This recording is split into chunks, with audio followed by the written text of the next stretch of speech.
agali mu nkuubo kigambibwa mbu Rickman ono gwe tumanyi nga boyfriend wa Shira Gashumba mu bwatyo yafunisizza ate TikToker omu ayitibwa Boboshan olubuto binaggwerawa naye nga ago n'agasingawo genziza okubeera nga ate nkutuusako essaawa eno yennyini naye nga mwasiibye mutya mujye baliko gyonna gye mutuusaako engalo mbasasirako mwenna abayita mu bizibu eby'enjawulo mbasanyukirako mmwe abatuuse ku buwanguzi mwabakozeza amazaalibwa olunaku olwaleero mbagaliza amazaalibwa amalungi ag'essanyu so nga ate mwabafiiriddwako abantu bammwe emyoyo gy'abagenzi Katonda agy'omuze mirembe agiramuze ekisagumya emitima abakaabe enganda saakati n'ab'emikwano Omumbejja Aisha Nassolo ge gange mba ntuuse okubeera nga ate nkutuusaako ebigenda mu maaso mu ggwanga lyattu Uganda. Yes, munnange ate ntandise ne Rickman Manrick ono gwe tumanyi nga boyfriend wa Shira Gashumba. Wetwogerera waliwo amawulire agenda mu maaso n'okubeera nga ate gasatulatinga ku social media naddala ate ku mukutu ogwa Facebook. Mbono munnaye wetwogerera yafunisizza ate TikTok omu ayitibwa Boboshan olubuto wabula nga tebinnakakasibwa gakyali mu nkubo wabula egenda gakakasiddwa nja kuba ate mbikuleetera waneeno ba social media in-laws bo beebuuza nti bineeno binaggwerawa era Shira Gashumba bineeno we binaamutuukako nga ddala bituufu enkolagana yaabwe n'asigalawo so nga ate ebyo mbitadde ku bbali ate ye Pretty Nicole kyemmanyi ffenna oyo tumumanyi bulungi nnyo nnyini ddala gwe baakuba bubi nnyo olw'omusajja era munnange n'ebyaddirira waliwo omukyala eyavaayo ne yeeyama okubeera nga ate amutwala ku ssomero wabula mu mwezi awo oguwedde mwana muwala ono yadduka ku ssomero era n'atuwa ensonga zaawo lwaki yadduse ku ssomero nga mwe muli okubeera nga byasoma tabitegeera saako n'okubeera mbu abasomesa naddala abasajja mbu bamutawaanya babeera ate bamukwana we batyo ne bamujja ku mulamwa ogw'okusoma. Kati noono olunaku olwaleero amawulire agaliwo ag'essanyu gali nti Dr. Hajati Kuruthumu gumiisiriza munnange wetwogerera ate asazeewo amuzzeeyo ku ssomero nga naye w'omulaba mu bifaananyi awo era katusuubire nti munnange anaasoma era bw'ati amukuutidde okusoma saaka ate n'obutaddamu kubeera nga ate adduka ku ssomero katumusabire wabula nga bo ba social media in-laws bavuddeyo ne boogera bingi nga mu ebyo mwe mulina okugamba mbu kale senga ssente ezo mbu bazikutte ate munnange ne baziweereramu abaana abalala bo mu ndaba yaabwe y'ebintu bagamba nti Pretty Nicole okusinziira ku byavaayo nagenda maaso n'okubeera nga ate ayogera ebyokusoma munnange si byaliko wabula tukkirize nti abantu bakyuka oba oli awo balabika baamubuuliridde n'amanya amakulu agali mu kusomera nga ku luno yazzeeyo ng'amaliridde okusoma era bw'atyo yasuubiza Dr. Kuruthumu nti agenda kudda na first grade yazzeeyo okubeera nga ate akola ebibuuzo ebyakamalirizo ebyakibiina ekyomusanvu so nga ate ebyo nabyo mbitadde ku bbali mukwano gwange. Derrick ono gwe tumanyi obulungi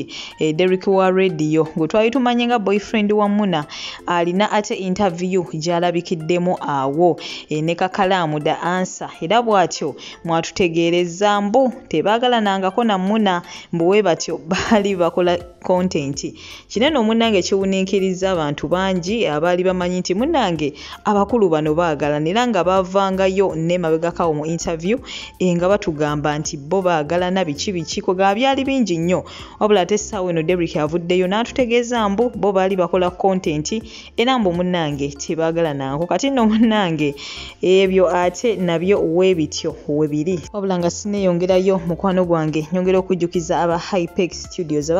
Studios bali ku lulogo wenna yeetaze ekifaananyi eky'omulembe saaka ate ne video ey'omulembe ddala ewo ina birthday party oyina kwanja oyina mbaga oba omukolo gwonna ogw'enjawulo mukwano gwange bano ate basangibwa wali Najjanankumbi okulinaana Cobbins Motero era sookwera nga ate obafuna ku namba y'essimu 0754 19 24 34 oba 0789 34 38 02 aba Hypex Studios bekwate tojja kubeera ng'ate wejjusa so ng'ate ngenda kuba ate ensembyayo akatambi kano aka Susan Makula waliwo omukulu ayitibwa Uncle Bean bw'ati avuddeyo n'abaako ate bwino omulala gwatuleetera mbu bw'atyo Susan Makula yali ali mu lukwe oba ali mu lukwe lw'okubeera mbu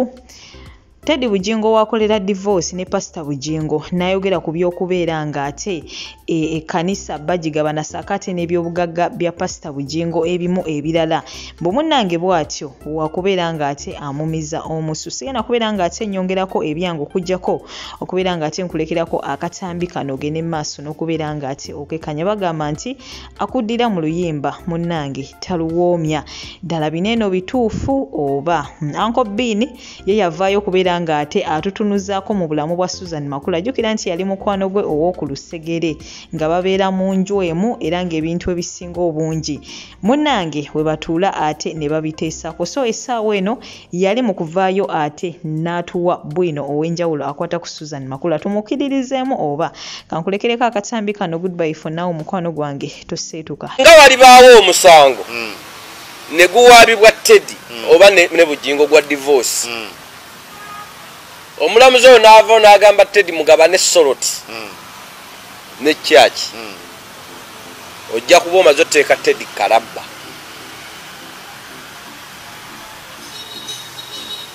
lwaki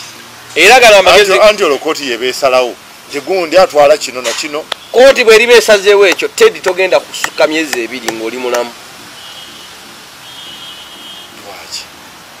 Makula yakyogera mu nnyumba nga mpulira mbuno kuba omusango gwagendera mu gundi otyo mu kooti Makula agamba Teddy bagenze mu kooti divorce Teddy n'aba Bujjingo obukwakulizo mbone sooti tugigabana ne motoka za sooti ne ku church percentage neekolanga ti nevaawo Susan n'agamba nti muzeeyi yagambye Teddy bw'aba ayagala kufa aleme obutaddamu nakulya mmere y'enseene ewooma anyege ku kyokukwata ku soloti awo agenda kufa kasobola yakivaako Susan yakyogera yekiŋŋamba maaso ku maaso bwe mba nnimba mukama ondaba nkubaladde muzeeyi yagambye awo Teddy agenda kufa konze awo wetulaze mbadde mayikoti erigamba nti nno Teddy twalako zino lediyo eziri mu kyalo 2 emubende ne 40 ezo zikuyambe gwamanya oba ozitunda oba otandikiraawo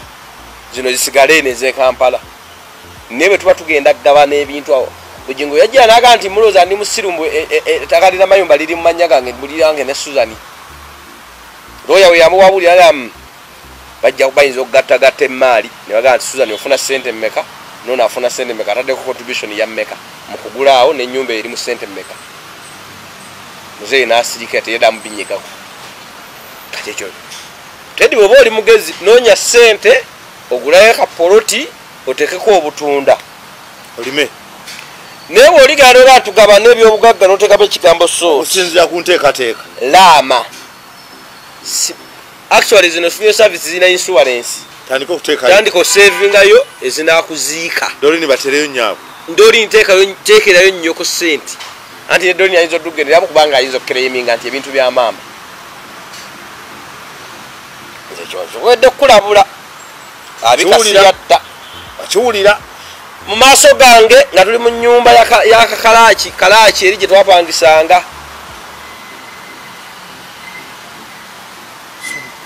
obusungu nga bungi simanyi